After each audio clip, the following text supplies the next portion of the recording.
ನನ್ನ ಸ್ಟೂಡೆಂಟ್ಸಿಗೆ ನಾನು ಒಂದು ಮೇಜರ್ ಪ್ರಿಪ್ರೇಷನ್ ಸ್ಟೇಜಲ್ಲಿ ಏನದು ಅಂದರೆ keep 2 hours of your day for doing nonsense. Like ಉದಾಹರಣೆ, ಯಾರು ನಿಮ್ಮ ಫೀಲ್ಡಲ್ಲಿ ಇಲ್ದಿರೋರ ಜೊತೆ 1-2 ಗಂಟೆ 1 ಗಂಟೆ ಮಾತಾಡಿ. ಯಾವಾಗಲೂ ನಮ್ಮ ಸ್ಟೂಡೆಂಟ್ಸ್ ಮಾಡೋ ತಪ್ಪೇನು ಅಂತಂದರೆ ಅದೇ ಸರ್ಕಲಲ್ಲಿ ಅದೇ ಅವರು ಕ್ಲಾಸ್ ರೂಮಿಂದ ಬಂದ್ರೂ ಸ್ಟಡೀಸ್ ಬಗ್ಗೆನೇ ಮಾತಾಡೋದು, ಅಲ್ಲಿಂದ ಆಚೆ ಬಂದ್ರೂ ಅದರ ಬಗ್ಗೆನೇ. So detach something, make friendship with someone who is not from your field. ಅವ್ರ ಜೊತೆ 1 ಗಂಟೆ ಮಾತಾಡಿ, your mind will get refreshed. 1 ಗಂಟೆ you should keep it for talking nonsense with some of your old friend, ನಿಮ್ಮ school ಫ್ರೆಂಡೋ, ಯಾರು ನಿಮ್ಮ ಕ್ಯಾಟಗರಿಯಲ್ಲಿ ಇರಲ್ವೋ ಅವ್ರ ಜೊತೆ 1 ಗಂಟೆ ಸ್ಪೆಂಡ್ ಮಾಡಿ. 1 ಗಂಟೆ it is for your mind. ಇದು ಐ ಥಿಂಕ್ ಎಲ್ರಿಗೂ ಅಪ್ಲಿಕಬಲ್ ಅಂತ ಅನ್ಸುತ್ತೆ.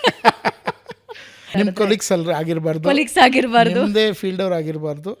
ಜನರಲಿ ಯಾವ್ದಾದ್ರು ಬೇರೆ ಫೀಲ್ಡಲ್ಲಿ ನಿಮ್ಗೆ ಸಂಬಂಧದಲ್ಲಿ ನಮ್ಮ ಪ್ರೊಫೆಷ್ನಲಿಗೆ ಸಂಬಂಧ ಇಲ್ದಿರೋ ಅಂಥ ಒಂದು ಫೀಲ್ಡಲ್ಲಿ ಯಾರು ಇರ್ತಾರೋ ಅವ್ರ ಜೊತೆ 1 hour you speak to them. So ಜೀವನೋತ್ಸಾಹ ಇರುತ್ತೆ ಖಂಡಿತ. You'll get refreshed. ಓಕೆ,